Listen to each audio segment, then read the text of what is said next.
বিধানসভা ভোটের ফল প্রকাশের পর সবার আগে দৌড়ে ফিনিশ লাইনের কাছে বসেছিলেন কাকলি ঘোষ দস্তিদার। ৪ঠা মের পর কয়েকদিন কাটতে না কাটতেই কেন্দ্রীয় নিরাপত্তা পেয়ে গিয়েছিলেন বারাসতের তৃণমূল সাংসদ।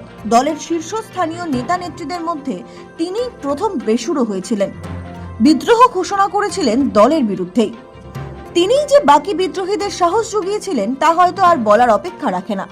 কিন্তু সেই সময় এই বিদ্রোহীদের গল্পের ধারে কাছেও ছিলেন না সুদীপ বন্দ্যোপাধ্যায়।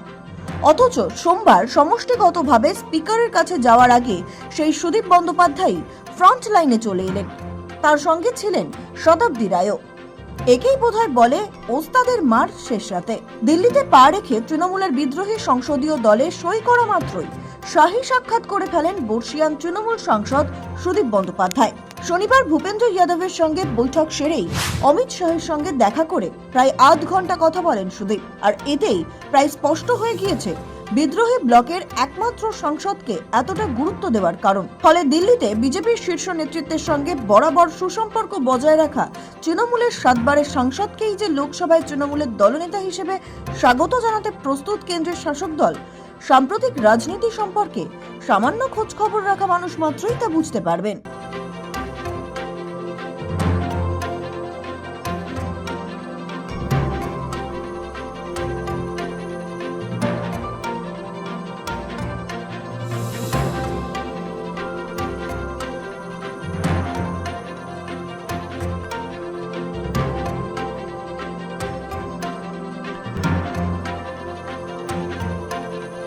মমতা বন্দ্যোপাধ্যায় এবং অভিষেক বন্দ্যোপাধ্যায়ের প্রতি অনাস্থা প্রকাশ করে তৃণমূলের সংখ্যাগরিষ্ঠ সাংসদ ইতিমধ্যেই পৃথক ব্লক তৈরির কথা ঘোষণা করেছেন। বিজেপি নেতৃত্বের সঙ্গে আলোচনা করে তারা স্থির করেছেন লোকসভায় তারা পৃথক ব্লক হিসেবে থাকবেন এবং এনডিএ কে সমর্থন জানাবেন। এই ব্লকের মুখ্য সচেতক কাকলি ঘোষ দস্তিদার।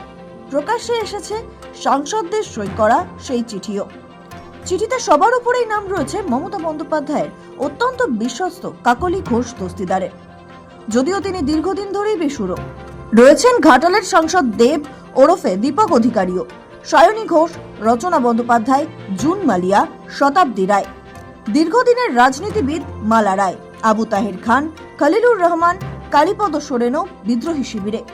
সই করেছেন পার্থ ভৌমিক, মিতালি বাগ, অরূপ চক্রবর্তী, জগদীশ বর্মা বসুনিয়া, প্রসূন বন্দ্যোপাধ্যায়, শর্মিলা সরকার, অসিত মাল, ইউসুফ পাঠান। लोग भी नाराज है तो ये नाराजगी कहां तक जाएगा अभी से कैसे बताओ। তবে এখন যা পরিস্থিতি তাতে এই তালিকায় নাম জুড়ে গেল সুদীপ বন্দ্যোপাধ্যায়েরও, তাও একেবারে শেষ পর্বে। তাৎপর্যপূর্ণ বিষয় হলো কখনো চা চক্রের আমন্ত্রণ রক্ষা, কখনো পোশাকের প্রশংসা। সংসদ অধিবেশনের ফাঁকে এমন সৌজন্যের ছবি বারংবার নজরে পড়েছে প্রধানমন্ত্রী নরেন্দ্র মোদী এবং বর্ষিয়ান তৃণমূল সাংসদ সুদীপ বন্দ্যোপাধ্যায়ের মধ্যে। বলা হয় মমতা বন্দ্যোপাধ্যায়ের সঙ্গে মোদীর যোগসূত্র ছিলেন চৌরঙ্গীর এই আদি তৃণমূল নেতা সুদীপ বন্দ্যোপাধ্যায়।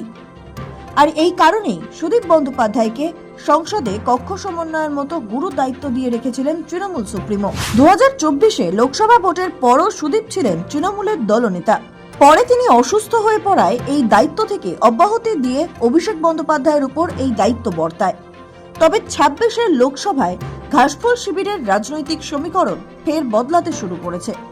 26-এর বিধানসভার নির্বাচনে ভরাডুবির পর একদিকে যেমন বিধানসভায় দ্বিধাবিভক্ত মমতা বন্দ্যোপাধ্যায়ের দল, তেমনি সংসদীয় দলে বড় ভাঙন ধরেছে। 28 জন তৃণমূল সাংসদদের মধ্যে 19 জনের বেশি দলের বিরুদ্ধে বিদ্রোহ ঘোষণা করে কেন্দ্রের এনডিএ কে সমর্থনের কথা জানিয়েছেন। এই বিদ্রোহী দলে এখনো পর্যন্ত শেষতম সদস্য মমতা বন্দ্যোপাধ্যায়ের অত্যন্ত আস্থাভাজন সুদীপ বন্দ্যোপাধ্যায়। শনিবার সাংসদ শতাব্দী রায় নিজের গাড়িতে তাঁকে নিয়ে যান কেন্দ্রীয় মন্ত্রী তথা রাজ্য বিজেপির কেন্দ্রীয় পর্যবেক্ষক ভূপেন্দ্র যাদবের বাড়ি। সূত্র বলছে সেখানে আলোচনার পর বেরিয়ে সোজা কলকাতা উত্তরের সাংসদ চলে যান স্বরাষ্ট্রমন্ত্রী শাহের সঙ্গে দেখা করতে। আধ ঘন্টা দুজনের মধ্যে কথাবার্তা হয়। সম্ভবত শনিবারের এই অপারেশনের কথা বিদ্রোহী ব্লকের বাকিরাও জানতেন না। অমিত শাহের সঙ্গে বৈঠকের পরই নাকি সুদীপ বন্দ্যোপাধ্যায় সই করে আনুষ্ঠানিকভাবে নাম লেখান বিদ্রোহী সাংসদদের শিবিরে।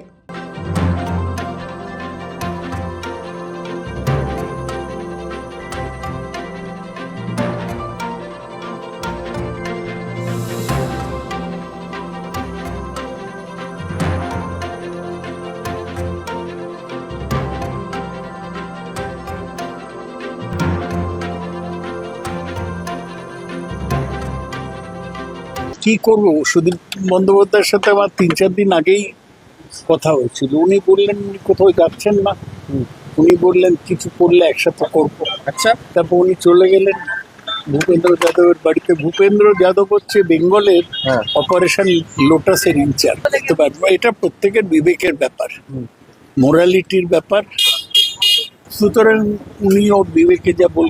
जाने दीजिए, सुदीप दा चला गया, बहुत आदमी चला गया, सुदीप दा भी चला गया, उसमें क्या है? कुछ नहीं है। लेकिन इन लोगों को इलेक्शन में खड़ा होगा ना, नहीं खड़ा होगा। सुदीप दा देखिए, जब रोजमैरी में अरेस्ट हुआ था उस टाइम पार्टी उसका साथ था, उनका पीछे बहुत पैसा खर्चा किया। कुछ दिन पहले सुदीप दा भी एक नया गाड़ी मांगा था दीदी का पास से। दीदी बोला कैसे नया गाड़ी देंगे?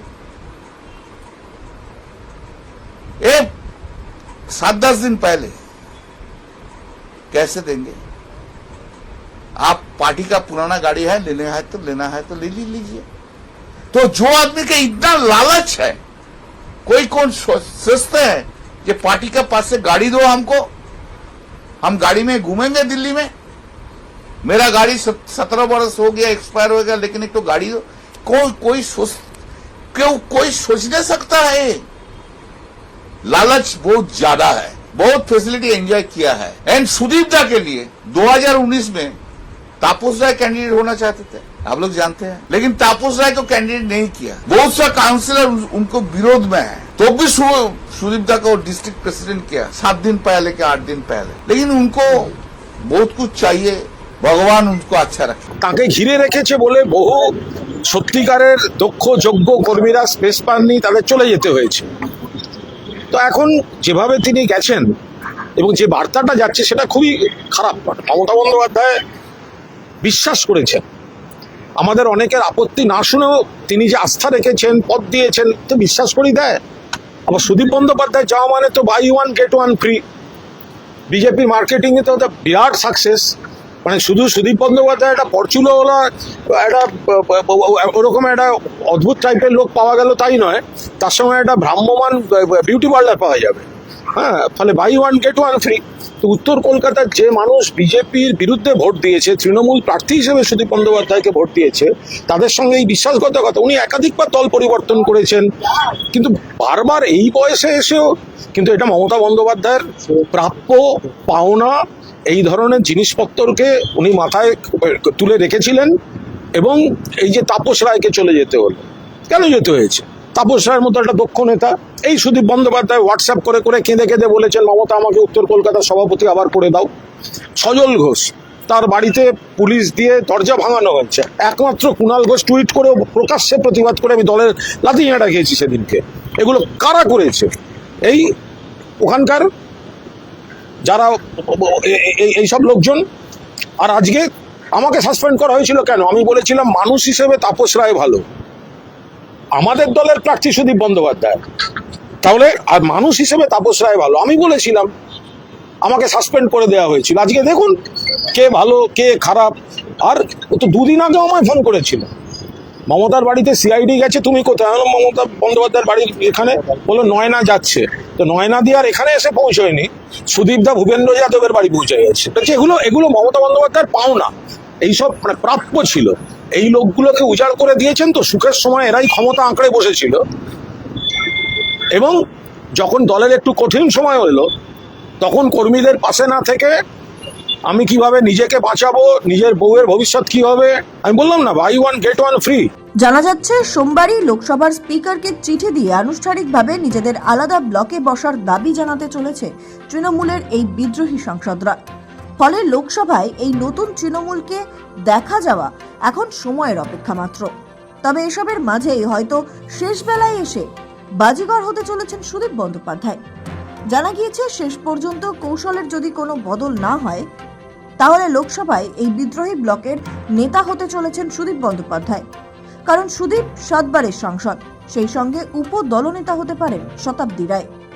দিল্লিতে গত 8ই জুন ভূপেন্দ্র যাদবের বাসভবনের বৈঠকে প্রায় সিদ্ধান্ত হয়ে গিয়েছিল কাকলি ঘোষ দস্তিদার বিদ্রোহী তৃণমূল ব্লকের মুখ্য সচেতক হিসেবে সবার সই নিয়ে চিঠি স্পিকারের কাছে জমা দিতে চলেছেন। যে সইগুলি প্রকাশ্যে এসেছে সেখানেও কাকলি ঘোষ দস্তিদারের সইয়ের পাশে চিফ ভিপি লেখা রয়েছে।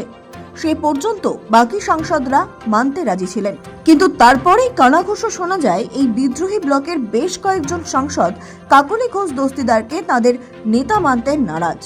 এই পরিস্থিতিতেই শেষ বেলায় ময়দানে নামেন সুদীপ বন্দ্যোপাধ্যায়। বাংলার রাজনীতিতে যে ফের সমীকরণ বদলে যাচ্ছে তা কালীঘাট থেকে কাকলি হয়তো কেউই জানতে পারেনি।